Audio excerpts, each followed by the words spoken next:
Hi, xin chào tất cả anh em nhé. Đam mê chế độ các kiểu. Hôm nay mình chia sẻ với tất cả anh em những linh kiện đấy để mình chế một con máy cắt plasma.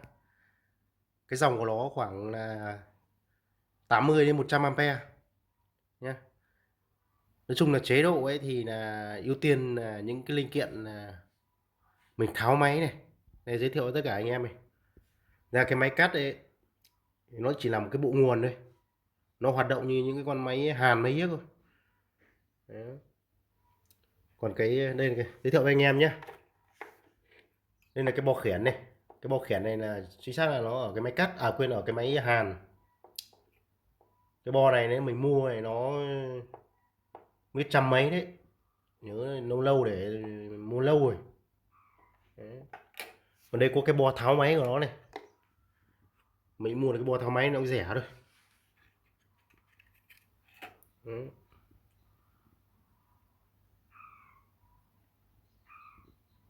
Cái bo này của nó như kiểu là hoạt động là 80 đến 100 ampere đấy, nhưng mình sẽ không dùng được cái bo này. Đấy. Mình sẽ dùng những cái bo về những cái linh kiện mà mình cho anh em ấy, là giới thiệu với anh em mà nó rẻ nhất. Cái bo này là bo của máy hàn này anh em này. Cái tần số của nó mình nhớ mình đo là 45 kHz, nhưng con này mình đã thay đổi tần số của nó xuống còn 15 kHz. Đấy, thay đổi cái con tụ này của nó này. Con này của nó là nguyên bản của nó là 102, mình thay nó thành con 332 là 3,2 nano ấy, 3,2 na. Đấy. Vì cái máy cắt này là cái tần số của nó hoạt động là nó thấp thôi, 15 đến 20 kHz. Thường thường là trên thị trường là mình thấy những cái máy cắt nó chỉ sử dụng cái tần số ấy thôi. Với cái điều thứ hai là nó cũng phù hợp với cái biến áp. Đấy. Và đây là cái biến áp nhé, giới thiệu với anh em nhé. Cái biến áp này là mình tự quấn này, nếu mà mua bên ngoài thị trường nó cũng mặn phết đi, tầm 5 đến 600 gì đó, mình nhớ không nhầm thế. Cái thông số biến áp này là 80 50 25. Đấy. Cái đường kính dây của cuộn sơ cấp này là mình quấn là dây 0.5 chập 20, quấn 30 vòng. Còn cái tư cấp đầu ra này cũng 30 vòng, tỷ lệ 11, dây 0.5, nhưng mà mình quấn là mình chập là 40 vòng. Anh em nhớ là cho các cái lõi ferrit này này chống nhiễu nhá, nó hoạt động nó tốt hơn. Thực ra ấy là cái tần số thì nó không quan trọng đâu, chỉ yếu là cái biến áp này, cái biến áp nó hoạt động cái tần số bao nhiêu thì hiệu suất nó sẽ cao nhất. Với thứ hai nữa là những cái máy cắt ngoài thị trường mình thấy là họ cũng chỉ thiết kế là cái tần số của nó tầm 15 đến 20 kHz thôi. Thế là nó hoạt động cái tần số ấy, là cái xung nhiễu các thứ nó sẽ ổn định hơn với IGBT. Còn MOSFET thì nó sẽ chạy cái tần số cao hơn.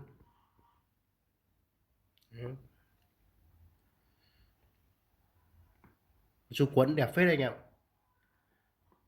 Nếu mà chi phí quấn cái này nó chỉ tầm, mua lõi mua yếc nó chỉ tầm mất tầm 250 300 thôi. Đấy. Cái thứ tiếp theo này nhá, mình sẽ sử dụng con IGBT khối này, mình chỉ dùng một con thôi, tại vì trong cái con này là nó có một khối này cũng nó có hai con, thì mình chạy nửa cầu thôi, kéo đẩy qua tụ. Dòng của nó 300A, điện áp là 1200V. Nếu mà anh em không nhân áp thì mình sẽ dùng 600V được, nhưng mà mình đây sẽ nhân áp cho cái dòng nó đạt mạnh nhất. Cũng có thể anh em dùng IGBT đơn. Đây cái mạch này mình cũng mua tháo máy này, nó rẻ đấy.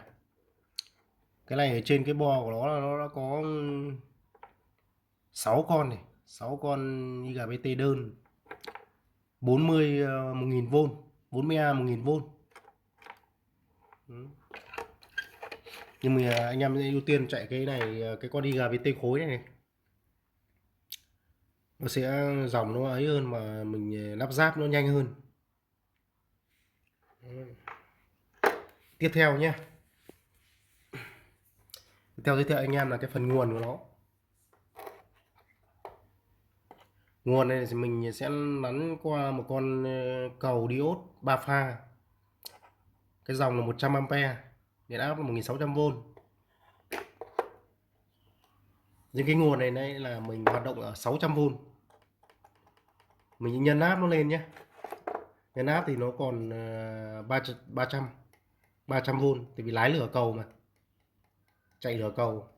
Đấy. Anh em nên nhớ là mình lắp cái cuộn lọc này vào đấy là để nó cái dòng điện nó phẳng, tránh nhiễu nhé, để cho cái khối công suất nó hoạt động mát mẻ hơn. Tụ ấy, tụ nhân áp đây mình dùng hẳn 2 con dung lượng lớn luôn, 2700 mi luôn. Còn diode phần đầu ra nhé, thì anh em dùng đơn được mà dùng khối được. Mình dùng 2 con chạy cầu, nắn cầu là 100A, 1600V, làm những cái thằng IGBT khối này nó sẽ diode này với cả IG này nó thi công nó nhanh hơn. Tiếp theo anh em nhé, cái phần mà mình thấy bên ngoài thị trường ấy là họ hay dùng cái khí ở bên ngoài nó cồng kềnh. Đây mình ráp luôn, chạy luôn một cái con máy nén này, mình cho luôn trong hộp. Đấy. Mình mua mấy trăm con này thôi. Mình thấy những cái máy cắt bên ngoài thị trường họ bán mà có những cái máy nén thì đi kèm luôn gọn vào trong máy là bán nó mặn phết đấy anh em. Đấy. Chủ yếu là để mà ráp được cái bộ máy cắt ngon ấy, hoặc là bất cứ một cái máy kể cả như máy hàn thế, là anh em là chủ yếu là cái phần sung này này, anh em đo kiểm bên ngoài nó ngon lành nhá, test bên ngoài ngon lành hết nhá, sung siếc nhá, có máy hiện sóng kiểm tra nữa thì thường tốt. Đấy. Em sung nước nó đẹp rồi, nó chuẩn chưa, xong anh em bắt đầu mới cho chạy thử nhá, để thử con này rồi anh em mới ráp vào trong vỏ nhá. Đấy, lúc này đấy. Chiếu cái phần nguồn này anh em này làm sao lọc lọc thật kỹ mà, làm kỹ cho nó cái điện áp một chiều nó ra nó sẽ phẳng nhất, để cái khối công suất của nó làm việc nó sẽ hiệu quả và mát hơn. Đấy.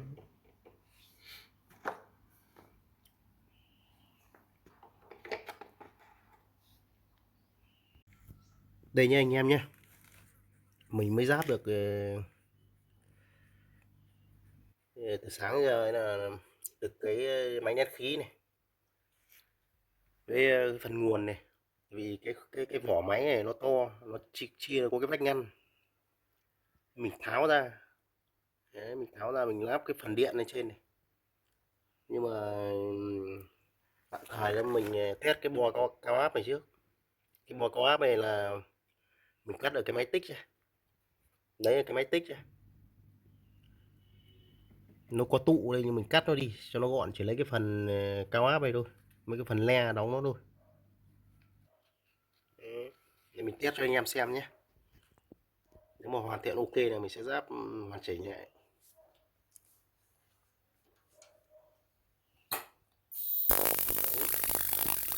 Nhắc đến việc đánh mạnh lắm.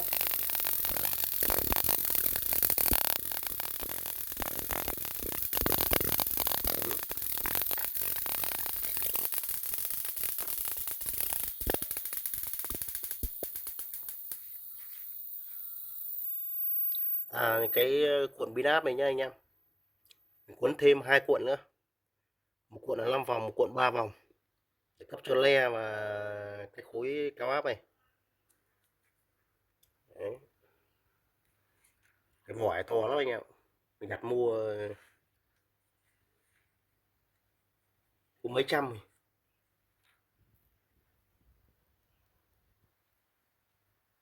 Anh em nhớ đăng ký kênh ủng hộ nhé, để mình tiếp tục mình ra cái tập hoàn thiện để test con máy này cho anh em xem nhé.